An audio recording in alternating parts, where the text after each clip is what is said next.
Hi, I'm Dr. George Yancey. Let's share some paradigms.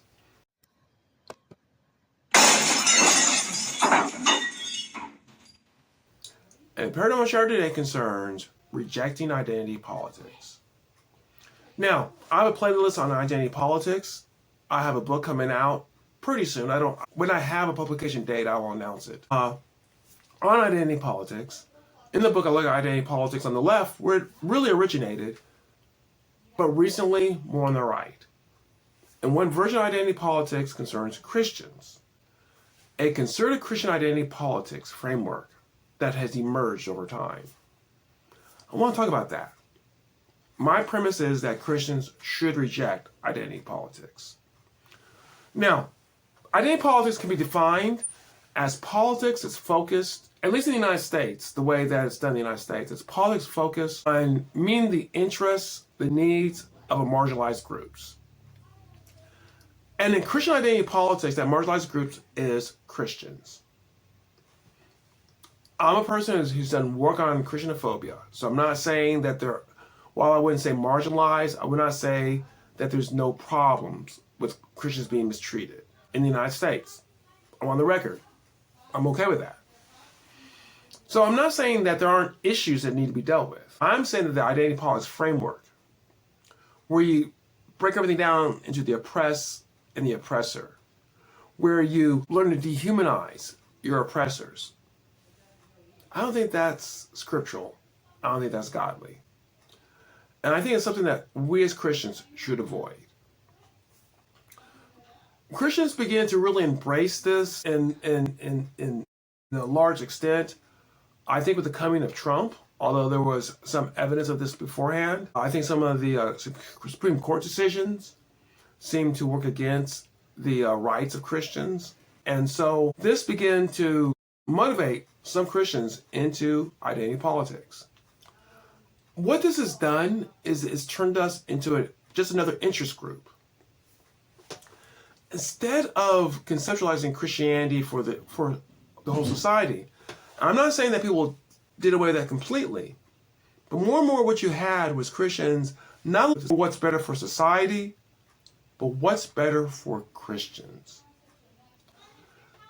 We're just another interest group.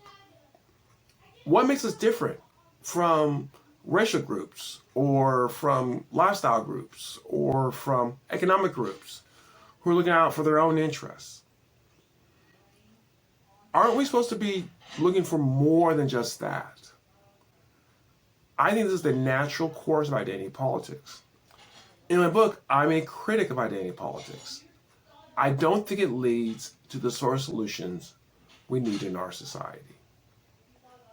Okay, a little commercial here. If you're enjoying this, please consider give me a like, give me a comment. If you disagree, give me a comment. That's fine. Think about subscribing to this channel. If you enjoy this, if you don't, then you may not want to. But if you enjoy this, think about subscribing to this channel. It's a place where I've created an area for Christians who are not on the left or the right, who are critical of both, who want to try to find the best way to God as best we can. So if you like that, if that speaks to you, consider subscribing. And let's build a community where we can deal with these issues like this and many others.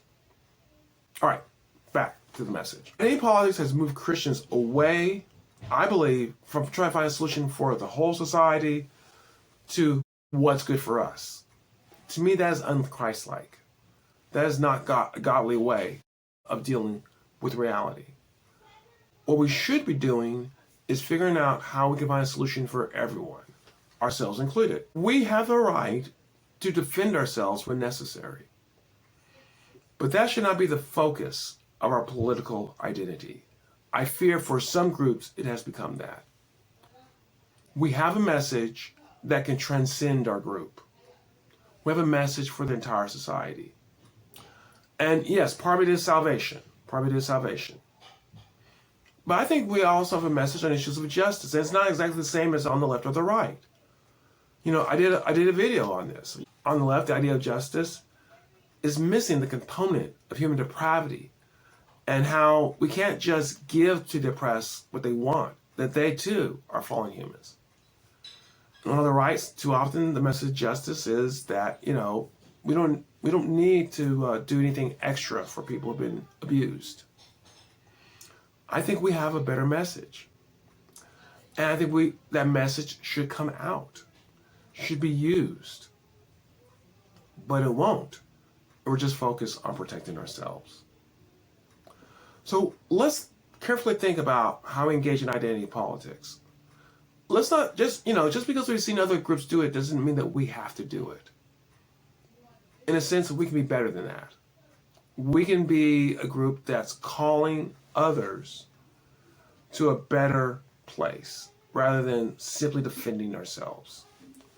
We need a politics that addresses the needs of everyone. This will impact our witness. Our witness is not in political victories. Our witness is in making our society a precursor. We're not gonna get all the way, but a precursor to heaven. Well, I hope this resonates with you. And if you want to learn more about identity politics, I go much more in details of what it is and my problems with it in my playlist on it. So feel free to do that. But most importantly, please come back. We can shatter some more paradigms.